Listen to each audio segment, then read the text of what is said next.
मृत्यु के बाद शव को अकेला क्यों नहीं छोड़ना चाहिए? जो जन्मा है वह मरेगा ही, चाहे वह मनुष्य हो, देव हो, पशु या पक्षी, सभी को मरना है। ग्रह और नक्षत्रों की भी आयु निर्धारित है और हमारे इस सूर्य की भी। इसे ही जन्म चक्र कहते हैं।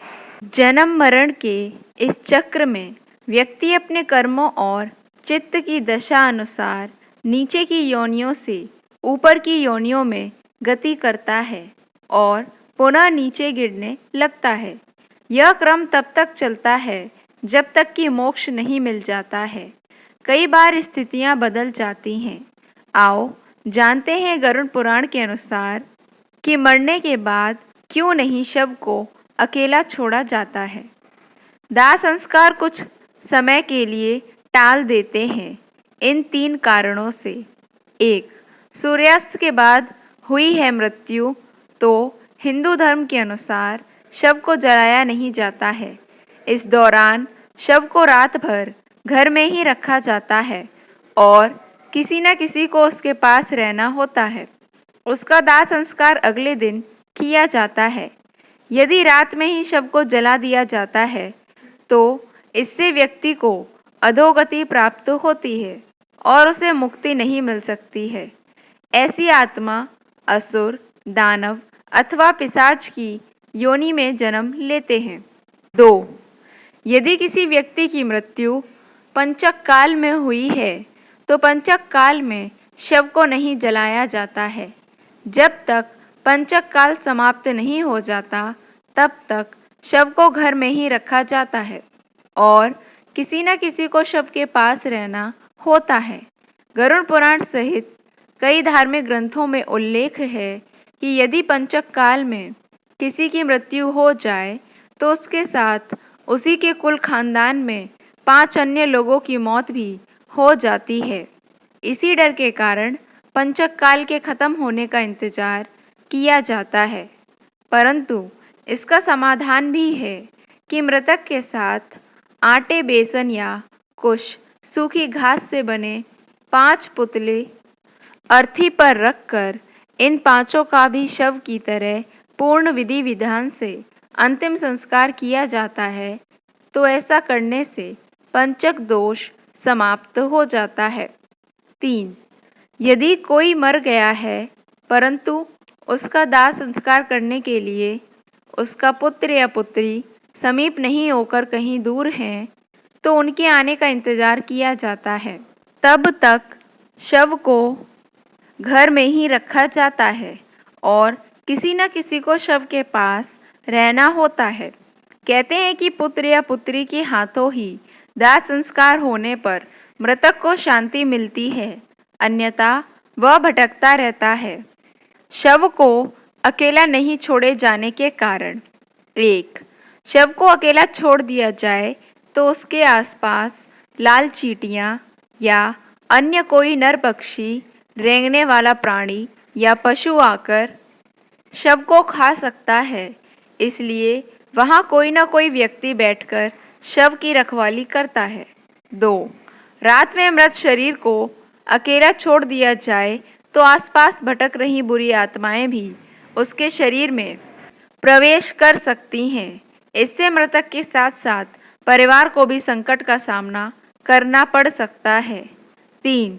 शव को इसलिए भी अकेला नहीं छोड़ा जाता क्योंकि मृतक की आत्मा वहीं पर रहती है। जब तक उसका शरीर जल नहीं जाता तब तक उसका उस शरीर से किसी न किसी रूप से जुड़ाव रहता है। साथ ही वह अपने परिजनों को भी देखता है। अकेला छोड़ दिए जाने से उसका मन और भी ज़्यादा दुखी हो जाता है। हालांकि अधिकतर लोग गहरी नींद में चले जाते हैं। बहुत ज़्यादा स्मृतिवान या चेतनावान ही जान पाते हैं कि मैं मर चुका हूँ। 4. यह भी माना जाता है कि यदि ज़्यादा समय हो जाए तो शव से निकलने वाली गंध के चलते कई तरह के बैक्टीरिया भी पनपने लगते हैं और मक्खियाँ भी भिनभिनाने लगती हैं। इसीलिए वहाँ इस दौरान अगरबत्ती की सुगंध और दीपक भी जलाया जाता है। 5. यह भी कहा जाता है कि शव को अकेले छोड़ने से कई लोग जो तांत्रिक कर्म करते हैं उनके कारण भी मृत आत्मा संकट में पड़ सकती है, इसीलिए भी कोई न कोई शव की रखवाली करता रहता है। 6. शव के आसपास जगह को साफ सुथरा किया जाता है और धूप के साथ ही दीपक भी जलाया जाता है ताकि वहां दूर तक उजाला फैला रहे।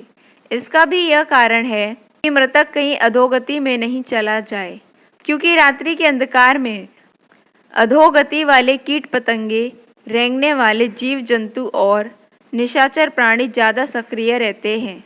उस दौरान आत्मा यदि गहरी तंद्रा में है तो उसके अधोगति में जाने की संभावना भी बढ़ जाती है।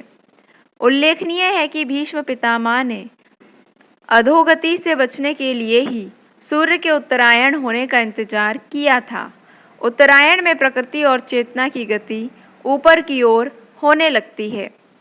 पुराणों के अनुसार व्यक्ति की आत्मा प्रारंभ में अधोगति होकर पेड़ पौधों, कीट पतंगे, पशु पक्षी योनियों में विचरण कर ऊपर उठती जाती है और अंत में वह मनुष्य वर्ग में प्रवेश करती है। मनुष्य अपने प्रयासों से देव या दैत्य वर्ग में स्थान प्राप्त कर सकता है।